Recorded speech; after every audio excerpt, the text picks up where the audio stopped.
Good morning friends.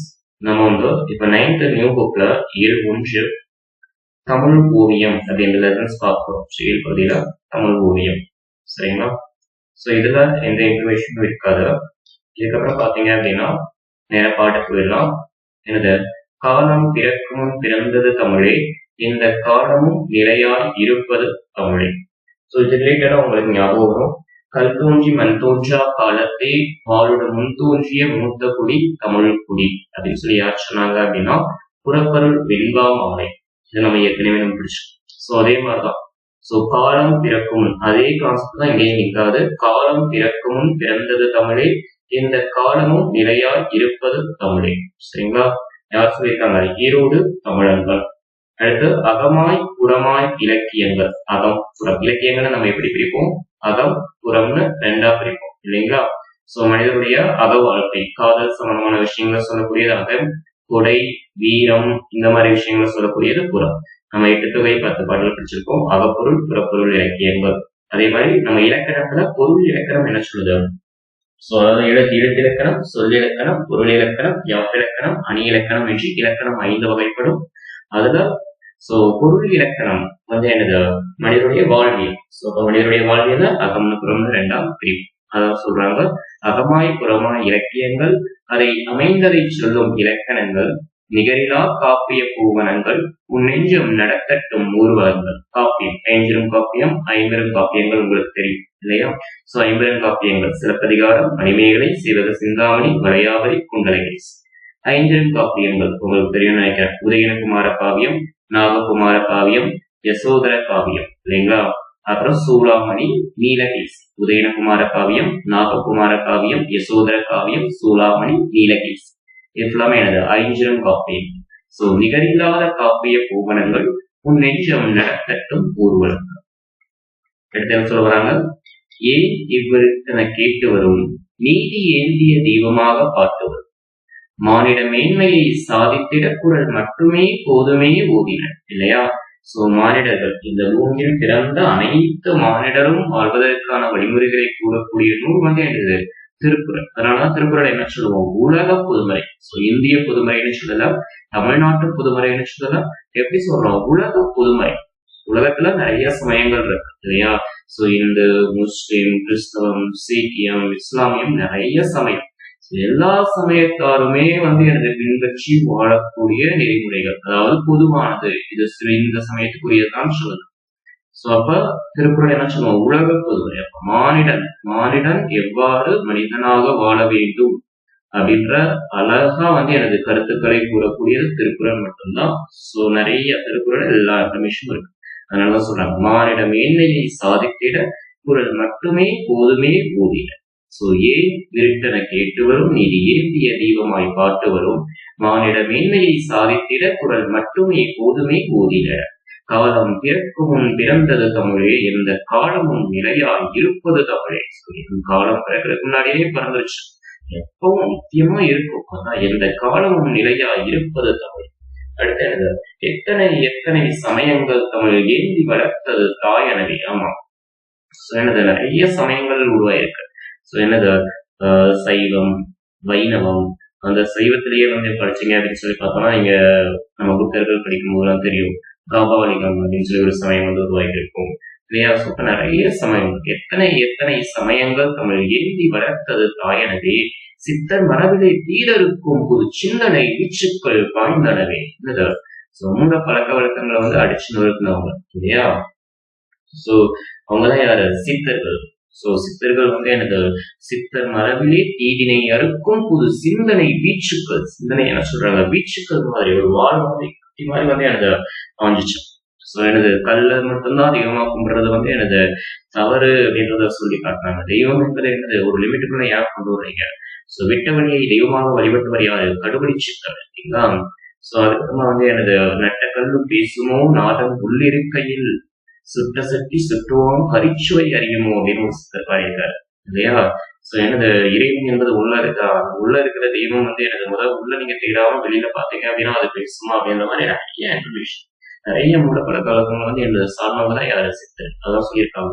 சித்தர் வரவிலே தீவிருக்கும் ஒரு சிந்தனை வீச்சுக்கள் பாய்ந்தனவே. லிங்க் பண்ணிக்கோங்க. எத்தனை சமயங்கள் தமிழ் வேண்டி வளர்த்தது பாய்ந்தனவே. சித்தர் வரவிலே தீவிருக்கும் ஒரு சிந்தனை வீச்சுக்கள் பாய்ந்தனவே. அடுத்து சொல்ல வராங்க. விரலை மடக்கியவன் இசையில்லை எழில் வீணையில் என்று சொல்வதே போல் இல்லையா. சோ வீணையோட நரம்புகளை தொட்டாலே இசை இருக்கும், வீணையை தொட்டாலே இசை இருக்கும். அங்க போயிட்டு விரலை மடக்கியவன் வீணையில இசை இல்லைன்னு சொன்னாமா, அதை சொன்னா அப்படின்னா அது மூடப்பழக்கம். அப்போ அவனுக்கு வந்து என்னது வீணையை பத்தியே தெரியல, இசையை பத்தியே தெரியலன்னா அது மாதிரிதான் என்னது நீ தமிழ்ல அதுல இதெல்லாம் குறைகள் சொல்றதை விட்டு கூட தமிழ்ல எல்லாம் இருக்கு, அதை வளர்க்கறதுக்கான வழியை பாருங்க. விரலை மடக்கியவன் இசையில்லை எழில் வீணையில் என்று சொல்வதை போல் குறைகள் சொல்வதை விட்டு விட்டு புது கோலம் புனைந்து தமிழ் வளர்ப்பாய். முதல்ல என்ன சொன்னாங்க, ஒரே ஒரு டைம் படிச்சுங்க. இலக்கியத்தை அகம்புறம்னு ரெண்டா பிரிக்கிறோம். நிறைய காப்பியங்கள் தமிழ்ல இருக்கு. அதுக்கப்புறமா வந்து எனது மானிட மென்மையை சாதித்திருக்கு, குரல் மட்டுமே போதும். நிறைய சமயங்கள்ல தமிழ் வந்து எனது தாய்மாரி வளர்த்திருக்கு. சித்தர்கள் சிந்தனை வீச்சுக்கள் நிறைய புது புது சிந்தனைகள் சித்தர் மரபுல உருவாச்சு. இந்த மாதிரி இன்ஃபர்மேஷன் எல்லாம் இருக்கிறதுனால விரலை மடக்கியவன் வந்து எனது இசையில வீணை இல்லைன்னு சொல்றது மாதிரி நீ குறைகள் சொல்றதை விட்டுற அப்படின்ற. இவர் பிறந்தது ஈரோடு மாவட்டத்தில் உள்ள சென்னிமலை என்ற ஊர்ல பிறந்தாரு. அதனால ஈரோடு மாவட்டம் சென்னிமலையில் பிறந்த தமிழன். சரி, ஓகே. இலக்கண குறிப்போம். எத்தனை விட்டு விட்டு இல்லையா, அவங்க பார்த்தாலே தெரியும். அடுத்து ஏந்தி ஏந்தி அப்படின்னா எனது ஒரு வினை இல்லையா. இது எதை கொண்டு முடியும், வினையை கொண்டுதான் முடியும். ஏந்தி வந்தான் இல்லையா, ஏந்தி சென்றான், அப்ப வினையை கொண்டு முடியும். அப்ப வினையற்றம். காலமும் சோவும் வச்சு முடியறதுனால இதுக்கு பேர் என்னது முற்றுமை. காலமும் நேரமும் ரெண்டு வந்துருச்சுன்னா அதுக்கு பேர் என்னது எண்ணும். இவங்களுக்கு தெரியும் வளர்ப்பாய் இல்லையா, வளர்ப்பகுதி. இப்ப வந்து என்னது அப்படின்னு சொல்லி பார்த்தோம்னா என்னது எதிர்கால இடைநிலை. வளர்ப்பாய் செய்வாய் டியூஷன்ல பண்ண. அதே மாதிரி இந்த பாருக்கு அந்த பாவை எப்படி பிரிப்போம், இப்ப பிளஸ் ஆறு. அப்ப இந்த இப்பன்றது எதிர்கால இடைநிலை, சரி சந்தி. இப்ப எதிர்கால இடைநிலை. இந்த ஆன்றது வந்து ஈயோட சேர்ந்து ஆய். ஆய்னா என்னது வளர்ப்பாய். முன்னாடி ஒருத்தரை பார்த்து சொல்லுவோம் ஒருமை முன்னிலை. முன்னாடி இருக்க ஒருத்தர், நிறைய பேர் கிடையாது, ஒருத்தரை பார்த்து சொல்றோம் முன்னிலை ஒருமை வினைச்சு விகுதி. கடைசியில இருந்தாலும் என்னது விகுதி. ஓகேங்களா. வளர் பிளஸ் இப்ப பிளஸ் ஆய். வளர்ப்பகுதி எப் சந்தி எதிர்கால இடைநிலை ஆய் முன்னிலை ஒருமை வினைமுற்று விகுதி. ஆசிரியர் குறிப்பு. ஈரோடு மாவட்டத்தில் உள்ள சென்னிமலையில பிறந்தாரு. அப்ப என்னது ஈரோடு மாவட்டத்துல சென்னிமலையில பிறந்தாரு. இவருடைய நூல் வந்து என்ன அப்படின்னா தமிழோவியம் அப்படின்ற நூல்ல தான் எனது இது இடம்பெற்று. ஓகே.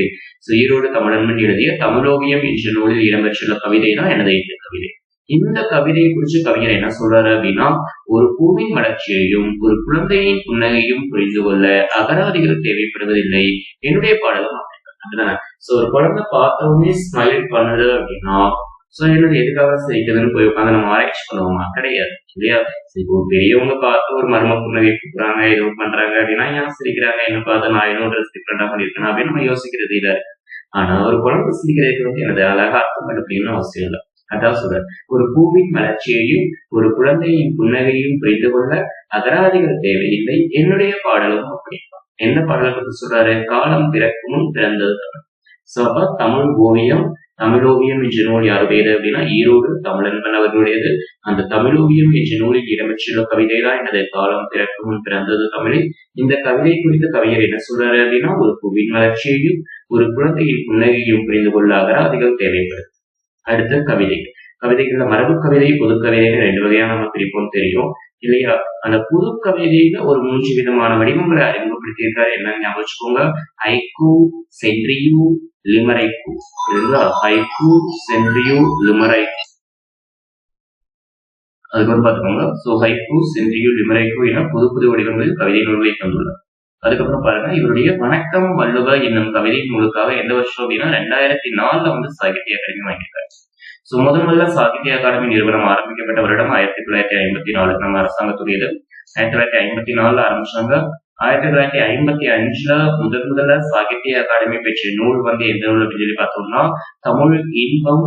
நம்ம சொல்லி செல்வர் ராபி சேதுப்பிள்ளை அவர்களுடைய சொல்லின் செல்வர் வந்து யாரு அப்படின்னா ஹனுமன்.